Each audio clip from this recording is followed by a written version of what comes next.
Shiv, Aroor, this is 5 Live, the channel that has been leading coverage, bringing you every big news break on the biggest financial story of the country at this time. Thanks for tuning in. The headlines first.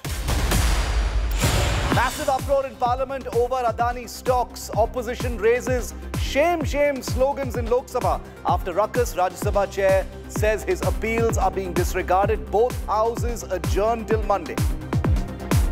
Chairperson, sir. With your permission, on behalf of my senior colleague, Dr. Jitendra Singh ji, महोदय, आपकी अनुमति से मैं आज की कार्यवाही में क्रम से each of the papers mentioned against the name of my colleague. on behalf of my Supreme Court issues notice to centre over BBC film row. Asks centre to file reply within 3 weeks. Supreme Court to hear case in April once again. Speculation rife over superstar Kicha Sudeep taking the political plunge after his dinner meeting with Congress State Chief DK Shivakumar just weeks before elections in Karnataka. Sources say the two discussed politics, but Shivakumar denies it. BJP faces AIA-DMK conundrum in Tamil Nadu.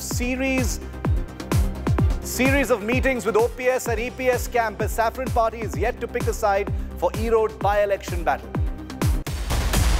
Islamist radical Democrat Ilhan Omar removed from the US Foreign Affairs Committee. Ilhan accused of pandering to Islamist radicals and terrorists globally, also known for anti-India comments. We expose her even further at 5:30 p.m.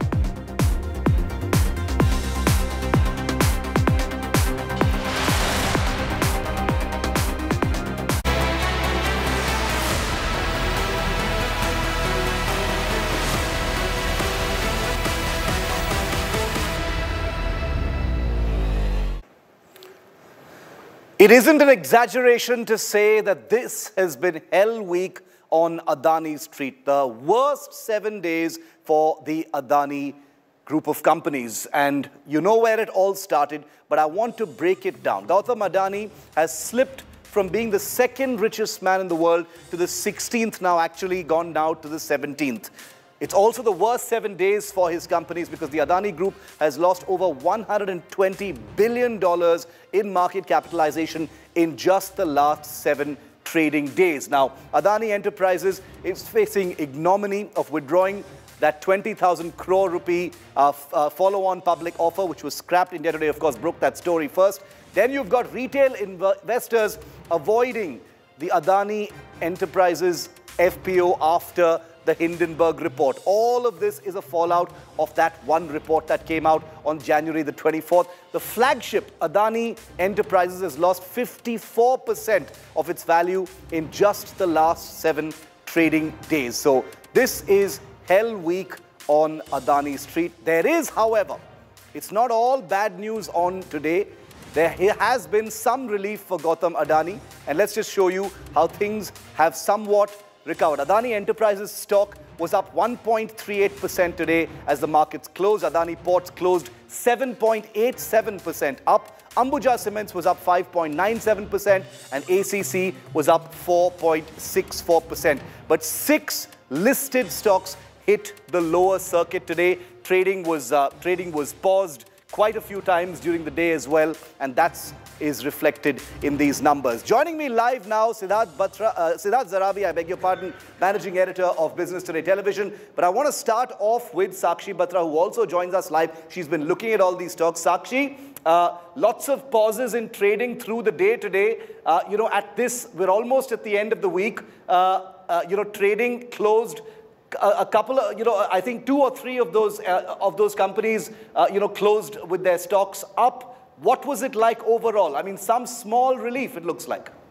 Absolutely small relief right there for all the investors, especially for Adani Enterprises. You know, when we had opened up just about an hour or 2 into the trading session, we did see Adani Enterprises falling 35%. Now, for a nifty stock to fall 35% intraday. Of course, it was the worst intraday fall for Adani Enterprises. It is also a rarity. I mean, like the last time we actually saw Nifty stock falling by this much was perhaps a Yes Bank stock when the entire bankruptcy row had emerged, or before that when the Satyam stock was falling, when the scam had emerged. And look at this stock now, Adani Enterprises falling at that much. 6 lower circuits, because it is an FNO stock. These lower circuit limits keep revising after a few minutes each. 6 lower circuits in the first 1.5 hours of trade. But then after that, when the stock actually slipped to 1070 odd, we did see the buying action emerging. Remember, most of the investors have been looking at this stock, which had touched a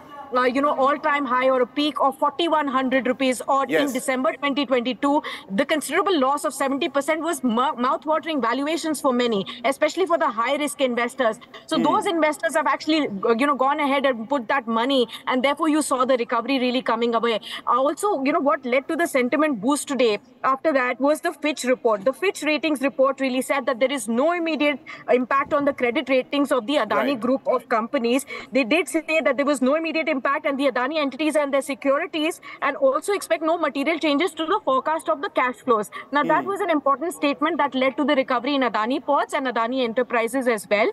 And also for ACC and Ambuja, which already are very solid cement companies. Most of the experts, Shiv, who I spoke to, were saying that at this point in time, while it is like catching a falling knife, or if you go all out and go ahead and buy these stocks, but for the very high risk appetite investors for the long term, this could well be a staggering entry point.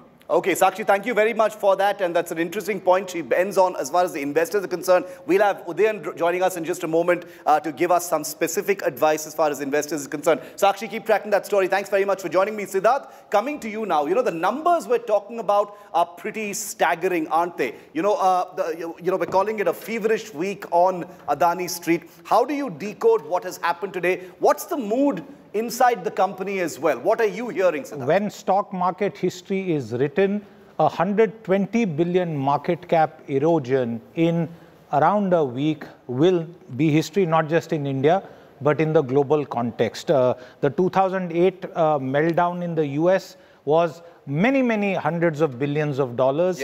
But this has been a micro sort of meltdown moment, particularly for the Adani counter.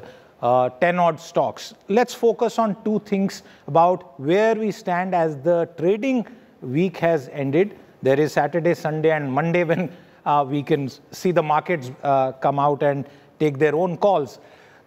Two things come out very clearly. At the onset, it is clear that Gautam Adani and the Adani Group is now in a rearguard action trying to stabilize the volatility. Now, a company cannot play its own stocks. So what I'm talking about stability is the messaging by Mr. Gautam Adani and the helpful news that has come in. The simplest way to describe that news is that while the equity markets have performed in their own way, the money that Adani has borrowed in the debt market, its ratings are not coming under question. Let me give you one more example. The State Bank of India today released its third quarter results, and during that post the results announcement, State Bank of India was asked about the Adani exposure, and what they have said is it is completely manageable. I think they said 0.8% of its book. Similar things have been said by LIC, which is a debt lender. Therefore, what is really happening, Shiv, at this stage is that some amount of calm is coming out. There was absolute panic that reflected in the stocks. Some amount of calm has set in. Okay, some amount of calm has set in. The path ahead still seems pretty uncertain. We'll have to wait to see when markets open once again on Monday. But the week has ended. Hell week, as it were, has basically ended with some small positive indicators. It's been an unforgettable week by any index, any stretch of imagination for Gautam Adani and his massive Adani Group. A week he'd rather forget, but will probably never be able to. A 100-page report by short seller Hindenburg Research triggered a Dalal Street carnage that's never been seen before. And as Siddharth said, when the history of the stock markets are written, many pages will be dedicated perhaps to this 1 week, leaving investors and other players completely stunned. Take a look at this comprehensive report.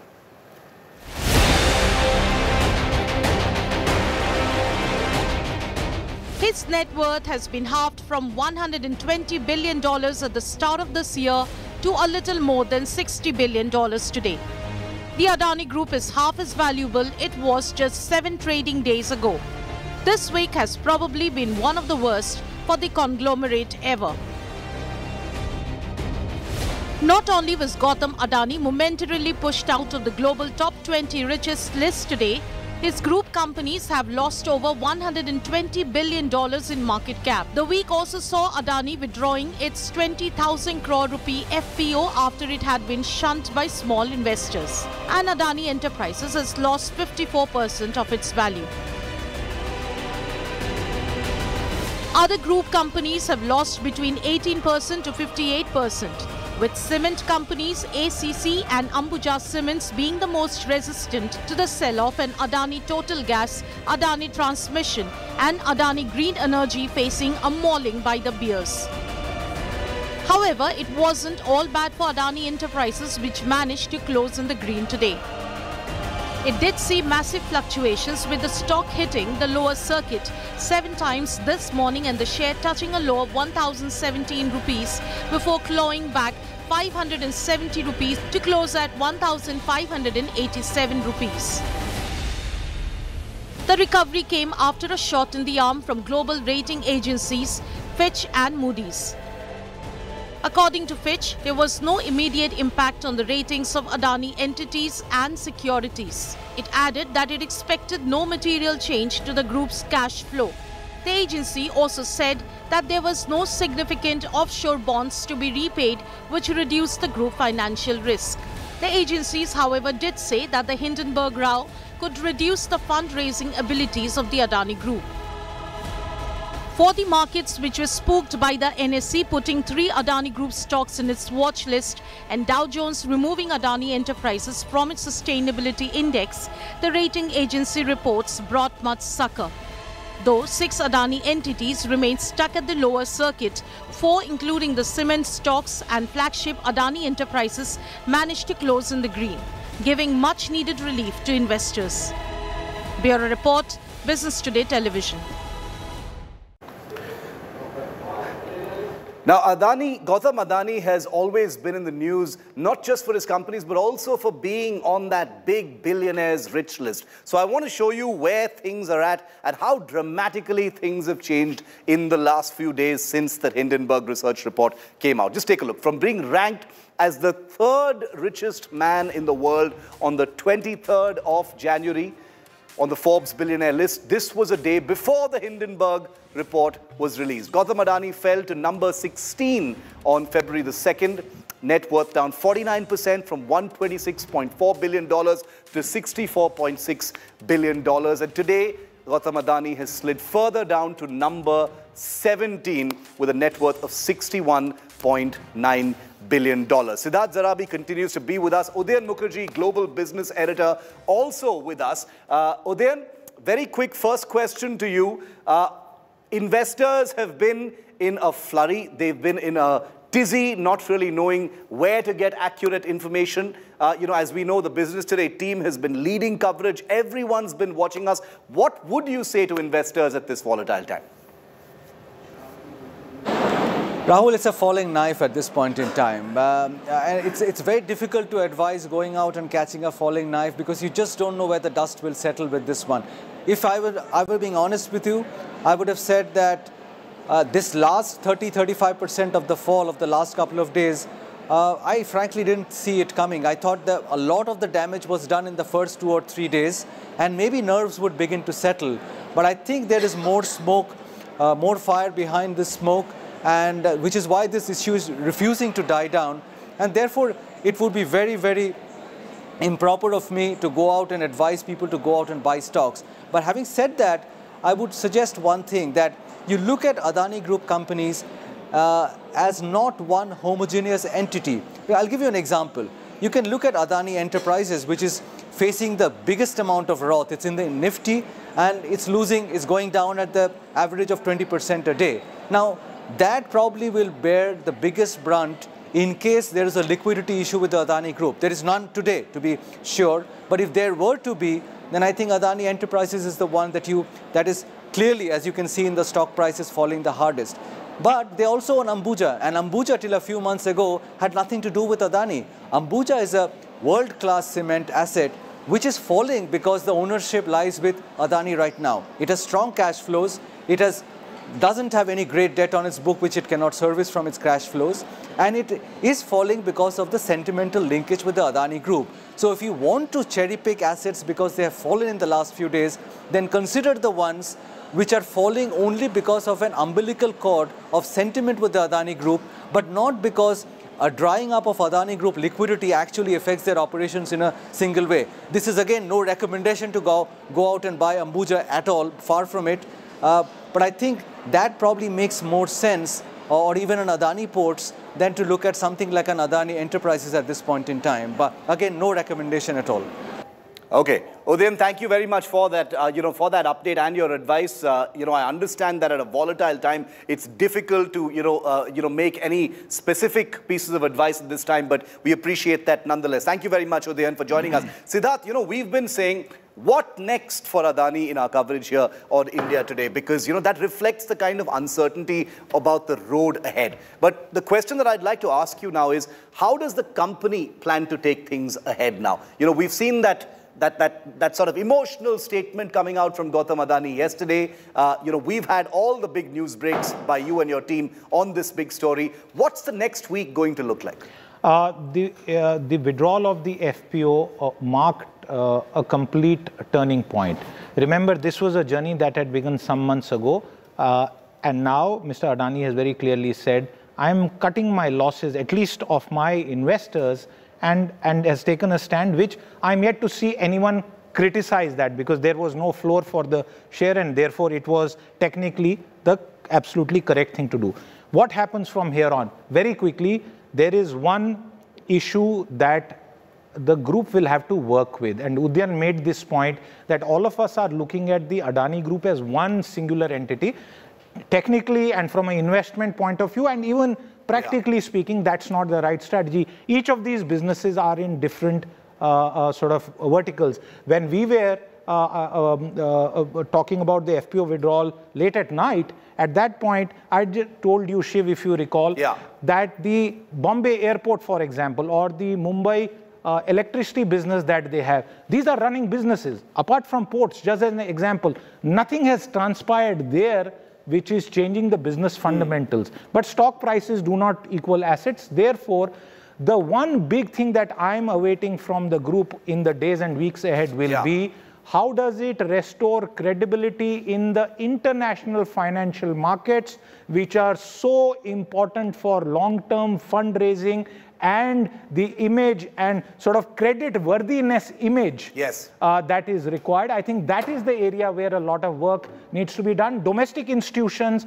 are yet to sort of say anything negative about it. No rating reversals have happened. Our banks have, like SBI, have spoken out. So the bigger challenge is in the international markets, because a conglomerate like Adani cannot only remain tied to India's financial market shift. We're going to look at that very, very closely. Things are changing rapidly. Looking forward to the next week as well. And I can guarantee you, all the big updates and news breaks will be first here on India Today. Thanks very much, Siddharth, for joining us with those updates and those words. Siddharth and his team, of course, will be tracking the story non-stop. It's the country's biggest financial story, and it all began with a report by Hindenburg Research. The slide in Adani stocks, the big fallout of that one single report that was released on January the 24th. Now, this research group has been dubbed the global bloodhound for alleged financial fraud.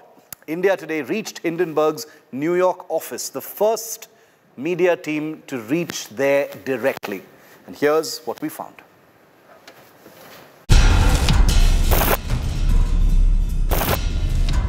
A newbie in the world of financial intelligence. Based in New York and named after the German airship that blew up in 1937. Hindenburg has smacked the net worth of Gautam Adani, Asia's richest man, till Monday. India Today, the country's first network to locate the short seller's registered address in the United States. 631W, 207th Street, New York. This clearly looks like a residential premises and not a commercial one. We came here hoping that if this is the address, the office of Hindenburg Research, we might be able to talk to Mr. Anderson and get some comment, some response from him on the report that he published last week on his website.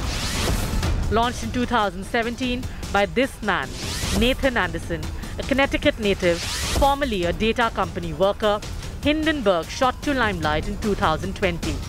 That was when its accusations of fraud against an American electric truck maker led to its founder's conviction in the US.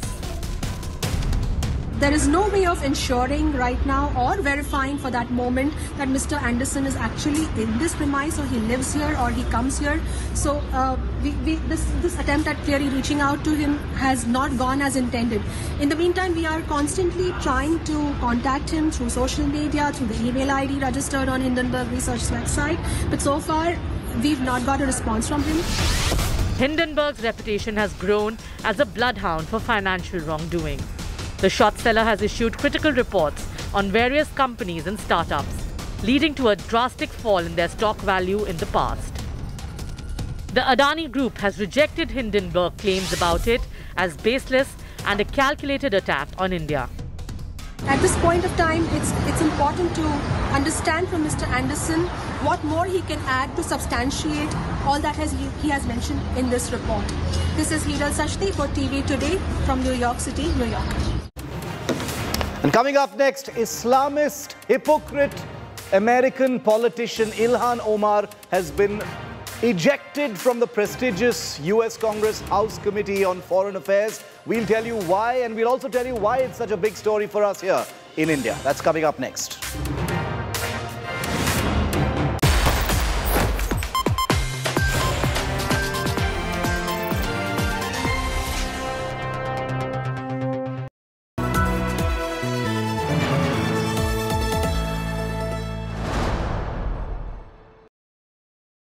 I propose to increase the rebate limit to 7 lakhs.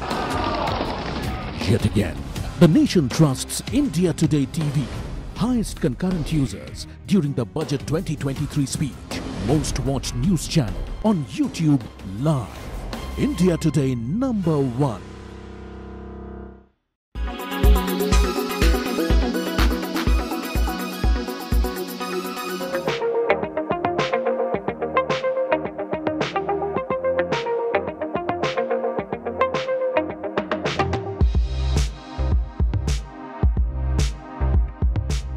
Wedding bells are ringing louder than ever as Bollywood's next it couple is finally ready to say their I do's. That's right, with New Year, Siddharth Malhotra and Kiara Advani are all set to begin a new chapter of their lives as husband and wife. According to India Today sources, the most anticipated wedding of 2023 will take place in Jaisalmer, Rajasthan in the first week of February. Sources further reveal that the couple is going all out to ensure they have a lavish Punjabi wedding. The wedding ceremonies will take place over 2 days. There will be Sangeet and Haldi on the same day, and the next day is Pheras. A lot of their common friends and family members have already started shopping for marigold and yellow-themed outfits for the Haldi. Kiara was also heard discussing a Sangeet song playlist with her friends in Dubai over the New Year's. Since Sher Shah was a huge hit for both of them, Radha Lambia is already on the Sangeet playlist. Reports suggest that the guest list will include immediate family and industry friends like Karan Johar, Varun Dhawan, Katrina Kaif and Rakul Preet Singh.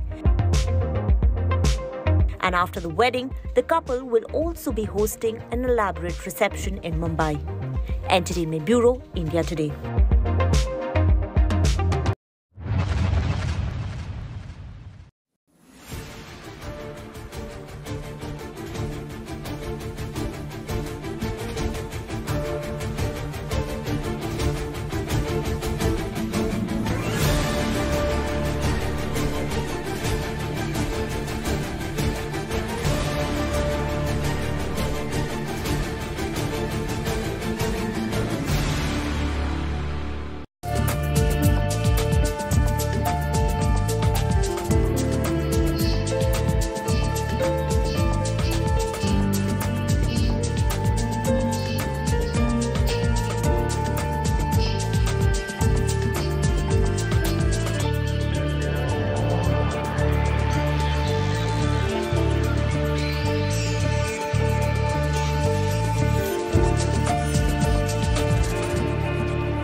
Make your media plan smarter with India Today Live TV on your connected devices. Amplify your brand with 100 million smart internet viewers. To advertise, mail us at sales@aajtak.com.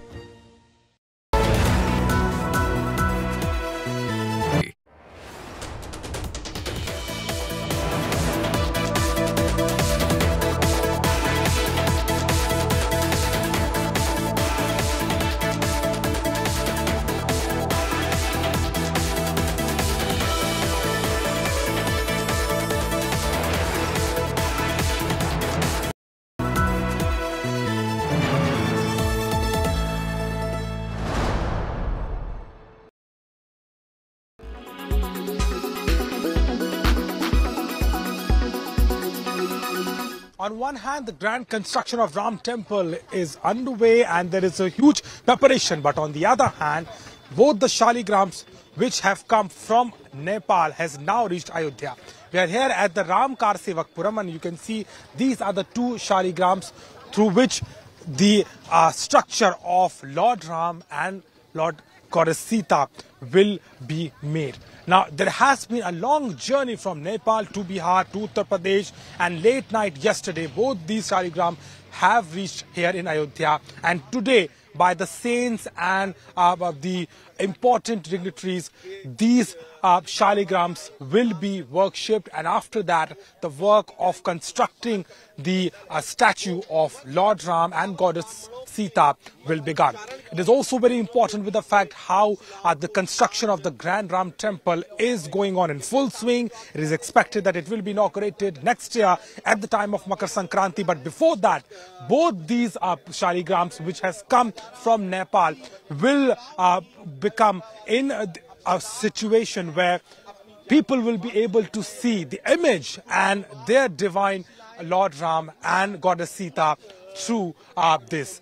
It is also very important that not just it is a matter of an auspiciity for all the people of Ayodhya, but at the same time, a big moment for all these people who have been waiting for this moment, for these Shilas, for these Shaligrams to take the image and the structure of Lord Ram and Goddess Sita, which will be done here in Ayodhya after a long wait. With cameraman Neeraj Kumar, Abhishek Mishra for India Today.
Make your media plan smarter with India Today Live TV on your connected devices. Amplify your brand with 100 million smart internet viewers. To advertise, mail us at sales@aajtak.com.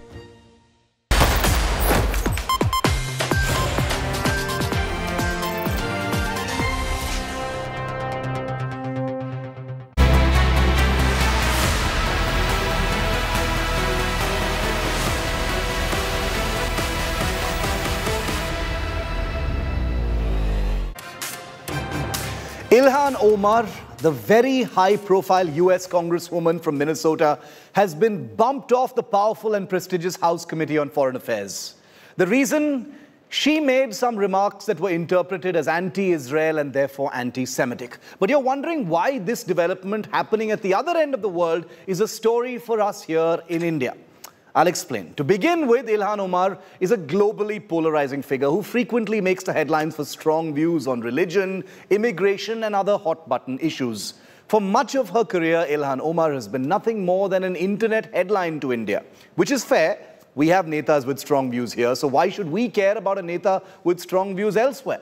Well, all that actually changed in 2019 when Ilhan Omar began speaking out about Kashmir and the restrictions being imposed there. That was fine, but she specifically expressed concern about religious freedom in Kashmir, which to India confirmed that this was more than just the usual political rhetoric. In April last year, 2022, Ilhan Omar, who has never had a word of criticism for Pakistan, not one single word, visited Pakistan, met with its leaders, glad-handed the Pakistan Army's incumbent puppets, and then proceeded to visit Pakistan-occupied Kashmir. At no point, I repeat, at no point did Ilhan Omar talk of religious freedom in Pakistan or POK. But things were about to get a whole lot worse because after Ms. Omar returned to the United States after Pakistan, she immediately got busy drafting what would become House Resolution 1196. Presenting this in US Congress in June last year, Ilhan Omar's resolution, and I quote, condemned human rights violations and violations of international religious freedom in India, including those targeting Muslims, Christians, Sikhs, Dalits, Adivasis, and other religious and cultural minorities. The resolution also called on the Department of State to designate India as a country of particular concern under the International Religious Freedom Act of 1998 and the Frank R. Wolf International Religious Freedom Act of 2016. In other words, 2 months after visiting Pakistan, a country with one of the worst freedom of religion records in the world for minorities, including minority sects of Sunni Islam itself, Ilhan Omar's professional priority was to push a resolution on India's religious freedom, a country with a 15% Muslim population, the third highest in the world. Even if you for a moment believe that her resolution was in some way justifiable, the very fact that Ilhan Omar doesn't have a word for Pakistan's record explains everything. And that's perhaps why there's now a sense of satisfaction by certain sections here in India, even if visceral, that Ilhan Omar has been unceremoniously voted off the House Committee on Foreign Affairs by the Republicans, themselves a party with a rock-bottom credibility right now, but that's a different story. By the time you watch this, Ilhan Omar has played every victim card you can think of. She's played the Muslim card, she's played the woman card, she's played the Muslim woman card, she's played the woman of color card, she's played the immigrant card. There is, of course, a section here in India that applauds Ilhan Omar because her words about India's religious freedom provide that nice international touch to their own toolkitted tirades. But their refusal to question or even talk about Ilhan Omar's visit to and the silence on Pakistan tells you everything you need to know about how artfully so-called Indian liberals cherry-pick even in the act of cheerleading. To conclude, Ilhan Omar being bounced from the House Committee on Foreign Affairs may not sound like much. After all, it's just a committee, right? We have thousands of those. Well, not quite. This committee we're talking about has a broad and influential mandate in the United States to oversee American legislation pertaining to national security's impact on foreign policy, crucial war powers, treaties, executive agreements, military deployments on foreign soil, foreign assistance, arms control, and international economic policy. Ilhan Omar will remain a controversial figure in a deeply polarized world. One only wonders what it'll take for her to speak about all religious freedom and not cherry-pick based on her own internal and political compulsions. So Ilhan Omar is no longer on the House Committee for Foreign Affairs. This was because of comments she'd made about Israel, interpreted as anti-Semitic. Take a look at how it went down. Ilhan Omar, US Congresswoman from Minnesota, known in the subcontinent for her anti-India rhetoric, has just been ousted from a high-profile American Foreign Affairs committee. The Republicans, who enjoy a slender majority in the US House of Representatives, on Thursday won a bitterly fought vote to drop Ilhan Omar from the panel over her past remarks, widely condemned as anti-Semitic. The deeply divided House voted 218 to 211 along party lines to remove the Democratic Party member from the Foreign Affairs Committee. On this vote, the ayes are 218, the nays are 211. Ilhan Omar's political rival cited her 2019 tweet alleging Republican support of Israel was fueled by donations from a pro-Israeli lobby group to push her out. She had later apologized for the tweet that was condemned by her party colleagues as well. Moments before her expulsion, a defiant Ilhan said her voice will only get louder and stronger. In this conflict is a tragedy. Every rocket and bomb that targets civilians is a war crime. And I wish we as a nation treated that pain equally. But right now we are not. And instead of condemning blatant crimes against humanity and human rights abuses, many members of Congress have instead fallen back on a blanketed statement. The controversial Congresswoman's ouster is viewed by the Democrats as revenge for their voting in 2021 to remove two far-right Republicans. When you have a member of the Republican caucus who has talked about Jewish space lasers and an entire amount of tropes, and also elevated her to some of the highest committee assignments in this body. This is about targeting women of color in the United States of America. Don't tell me, because I didn't get a single apology when my life was threatened. Today's resolution, as it relates to Representative Omar, details 6 statements she made as a sitting member of Congress that under the totality of the circumstances disqualify her from serving on the Committee on Foreign Affairs. The House Speaker, Kevin McCarthy, however, claimed that her removal was not an act of revenge. It's not right. We were right in our action, and she can serve on other committees. But it puts America in jeopardy, and I'm not going to do that under my watch. And it's fair in the process, unlike them.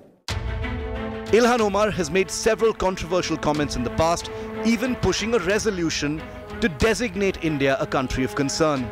She had visited Pakistan-occupied Kashmir in 2022, where she promised to mainstream Pakistan's concerns with India. Indian journalist Aarti Tikku, who was shut down by Ilhan Omar when she raised questions regarding the persecution of Kashmiri Hindus during congressional hearings in 2019, has hailed the ouster. Finally, the truth has prevailed, and I'm really glad that Republicans have shown her the boot from the US Foreign Affairs Committee. Ilhan Omar is fundamentally a bigot, an Islamist, and a jihadist who stands by Pakistan's cross-border terrorism. Ilhan Omar, who arrived in the United States as a refugee from Somalia, is the only African-born member of the US Congress and one of the only Muslim women in the House. Bureau Report, India Today. So how important is it that Ilhan Omar has been bounced from the very prestigious and powerful House Foreign Affairs Committee, and why is this a story for us here in India? I've explained some of it, but I want to get the views from our two leading guests on 5 Live today. Smita Prakash, editor, Asian News International. She's commented quite a bit on this development today, but I'd like to start with Suhag Shukla, executive director of the American Hindu Foundation. Suhag Shukla, welcome. Thank you very much for being with us here on India Today and on 5 Live. How important is the fact that Ilhan Omar has been voted off this House Committee on Foreign Affairs? And, why do you think it is being welcomed by so many sections here in India, including yourself? Right. Well, the House Foreign Affairs Committee is a very important committee that drives and shapes the United States foreign policy. And so to have someone who in the past has denied genocides, such as voting present on the Armenian genocide, has promoted or pushed resolutions, as your reporter had mentioned, yes. House Resolution 1196. This has an impact on the U.S.'s reputation in terms of its understanding of global trends. It impacts an already positive and robust U.S.-India relation by adding distractions to it. And it also leads to instability in a democracy when you have these sorts of diversions being pushed through when time should be spent on more serious issues like fighting terrorism, like calling out human rights challenges across the globe. So I know that, I'm actually here in India and I've been watching the news stories and the celebrations of it. It's a big deal, but I don't think we should lose sight of the fact that there's probably some politics at play. And these are kind of the political dynamics that are happening on the ground in the United States.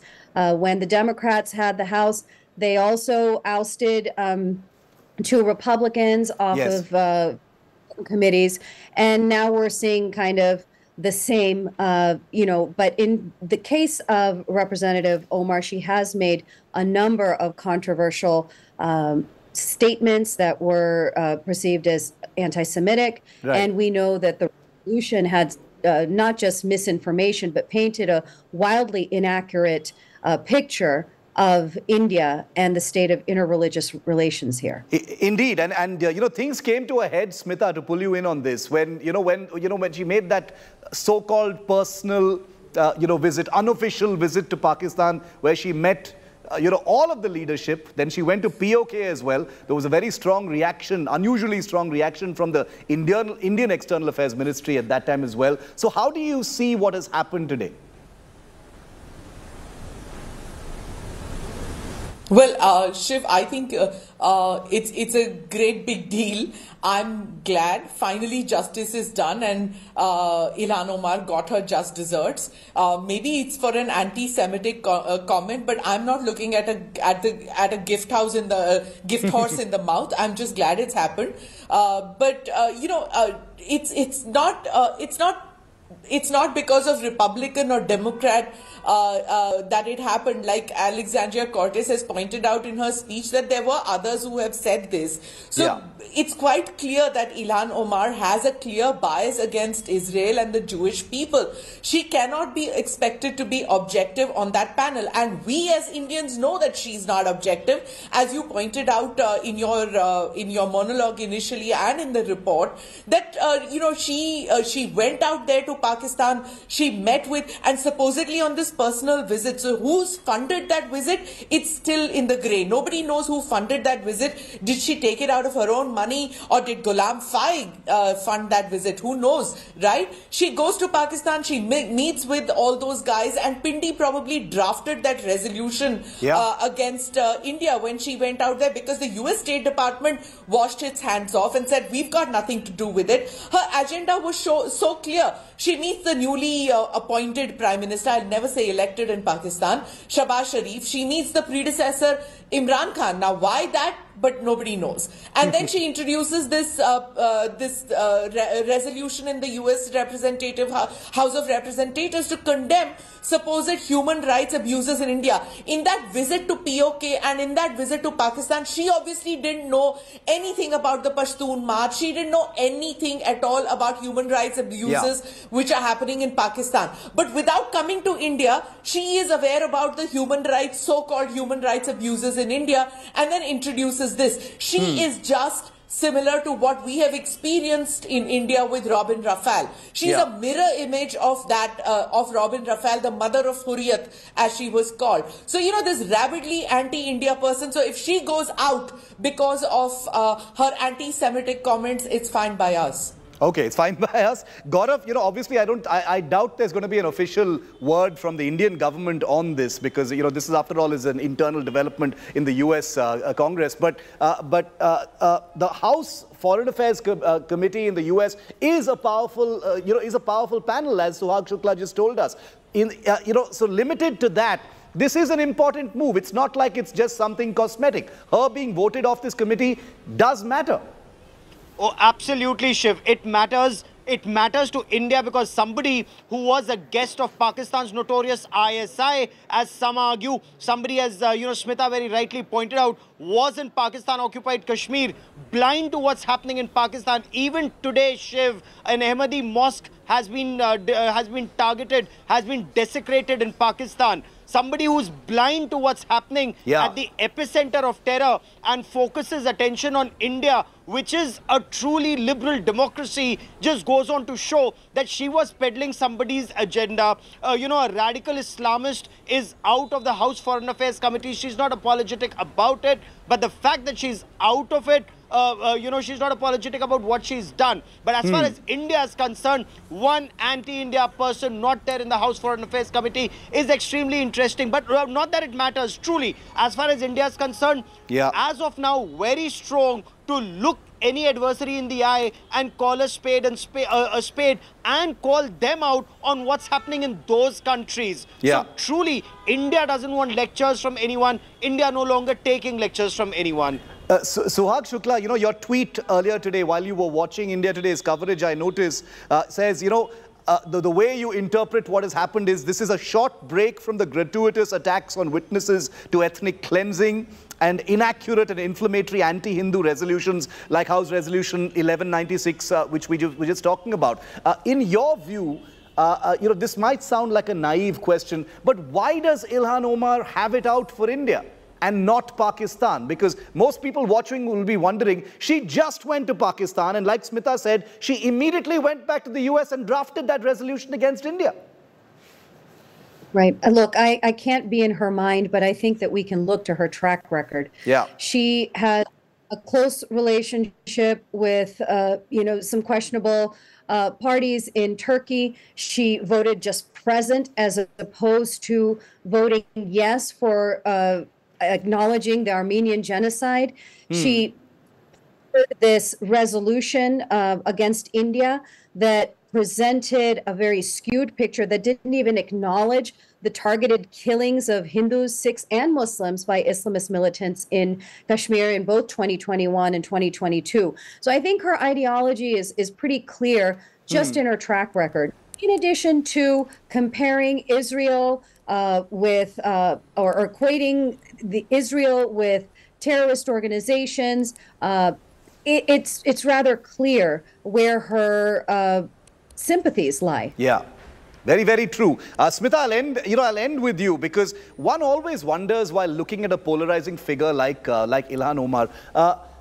She says some things, but, she's conspicuously silent on others. We've taken the example of India and Pakistan. How does this hold up, in a country? Is she not interrogated enough? Is the ecosystem so powerful that she can get away with that kind of, blatant hypocrisy?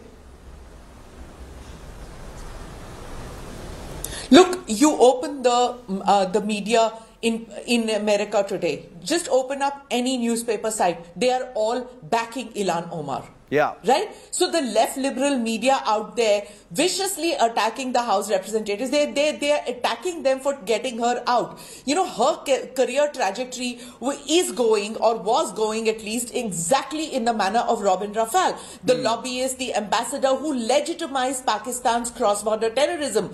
I mean, if she may be out of the House Foreign Affairs Committee, I hope she's put in some cultural committee or environment committee, and that's the end of us dealing with her. But there are other India baiters. There's Pramila Jayapal, there's Rashida Tlaib, I think Suhag would know more. There's this cartel of ultra-leftists who cannot stand that there is a BJP government in India. But it's not as if it's just a BJP government. Tomorrow, if whoever becomes Prime Minister of India, they will still remain anti-India. They live in a capitalist democracy, but they cannot appreciate democracies elsewhere in the world. They prefer a communist non-democracy like a China or a theocracy like Pakistan, but not a democracy which is somewhat, okay, maybe chaotic, but somewhat in the same lines as America. Yeah. Very, very true. I mean, better words not spoken on a story that's still unfolding. So we'll have to see where this lands. Like Suhag Shukla said, it's probably just a brief sort of intermission before she begins doing the same things over again on a different platform. Whether it's a cultural committee, as Smita is hoping for, or something else, it's certainly not going to be the last we've heard from Ilhan Omar and that ultra-left liberal cartel. Thank you very much to Suhag Shukla and to Smita for giving us your time here on 5 Live, helping us understand and process this story and why something happening all the way across the world is important here in India as well. That's a wrap on 5 Live. Thank you so much for watching. I'll see you at the same time next week. Up next, it's 6 p.m. prime with Akshita. Speculation rife over superstar Kicha Sudeep of the Kannada film industry meeting with the Congress state chief in Karnataka just months before elections. Is he going to take the political plunge? Is he joining the Congress? What's his plan? Akshita decodes next.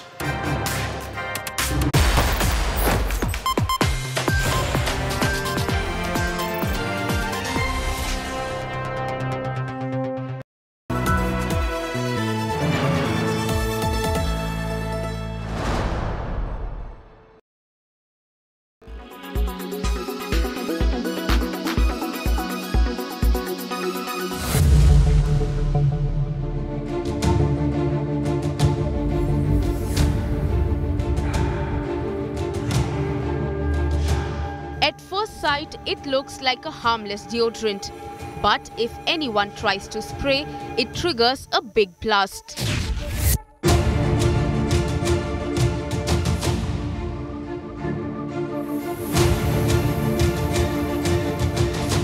Images on your screen are of an improvised explosive device fitted in a perfume bottle with a unique trigger mechanism.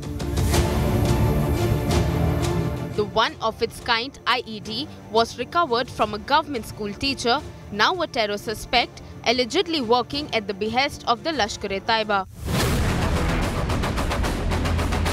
Arif, a resident of Resi district, is allegedly involved in carrying out multiple blasts, including one in a bus taking Vaishno Devi pilgrims. Police ने बड़ी मेहनत के साथ आरिफ नाम के दहशतगर्द को पकड़ा है जो रियासी का रहने वाला है और इसकी तफ्तीश और इंटेरोगेशन के दौरान ये पता भी चला कि ये आज से नहीं बल्कि पिछले लगभग 3 साल से ये पार जो हैंडलर हैं दहशतगर्दी को चलाने वाले जो लोग हैं लश्कर-ए-तौबा के उनके साथ इसका तालमेल है। कटरा में जो बस में आग लगी ब्लास्ट के बाद उसमें बहुत सी चीजें पुलिस वर्कआउट कर पाई थी मगर उसकी एक तार अभी तक जुड़ नहीं रही थी, एक कड़ी अभी तक जुड़ नहीं रही थी कि वो आईडी फिट किसने करी बस के अंदर। इसने माना है कि वो आईडी इसी ने फिट करी थी। Talking about the perfume IED, J&K police revealed that this is the first such weapon that has been recovered. वो परफ्यूम आईडी है, बॉटल परफ्यूम की दिखती है और अगर गलती से आपने परफ्यूम के स्प्रे के माफक उसको दबा दिया, जब खोल दिया तो आईडी फट जाएगी और जिसके हाथ में आईडी होगी उसका मौके पर ही नुकसान हो जाएगा। Arif was arrested for his alleged involvement in the twin blasts that rocked J&K's Narwal district on January 21, injuring 9 people. The police allege Arif received the supply of 3 IEDs towards the end of December, out of which 2 IEDs were used in the Narwal blasts.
King Khan of Bollywood, the Badshah of Indian cinema, and in fact even the Pathan of box office. That's right, he came and not just conquered, but also took the global box office charts by storm and how.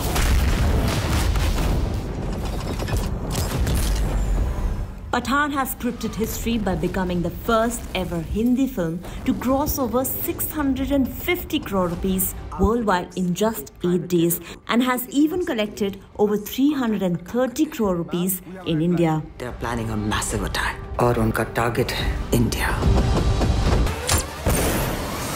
A feat only superstar Shah Rukh Khan and his film could achieve, giving another reason why he's still the most loved, undisputed, and the last of superstars.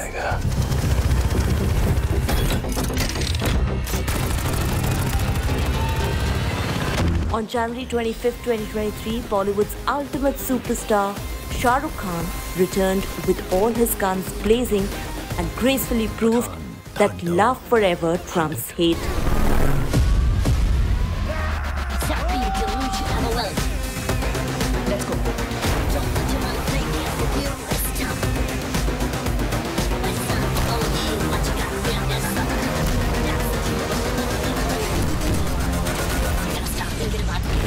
Not a single city, or should we just say the world, could hold itself back from joining in to celebrate SRK as he made his comeback with Pathan after a hiatus of almost 5 years.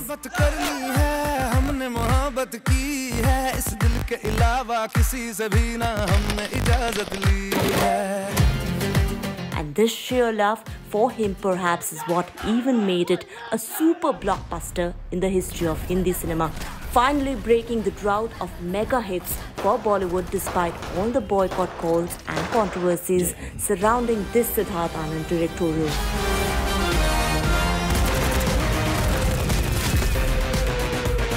The film has become the highest grosser in the spy universe, surpassing the lifetime collection of Hrithik Roshan's Star of War, which stands at rupees 475 crores. It has also surpassed the collection of Salman Khan's Tiger Zinda Hai, which ended at 564 crores.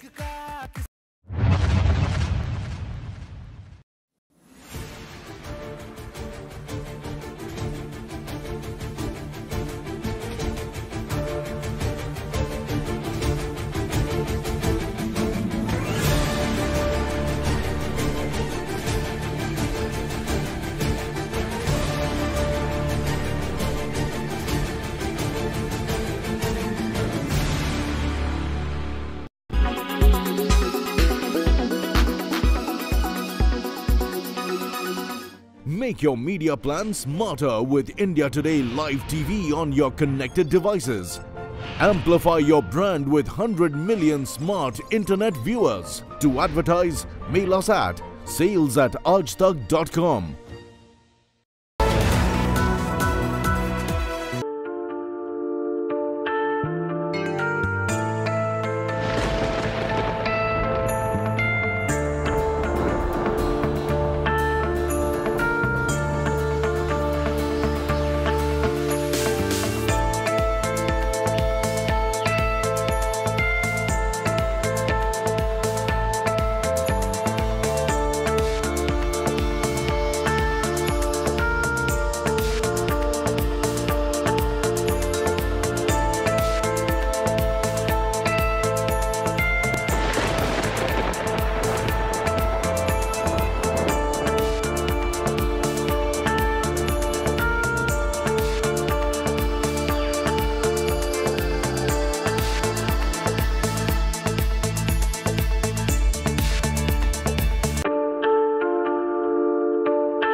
Co-powered by QO.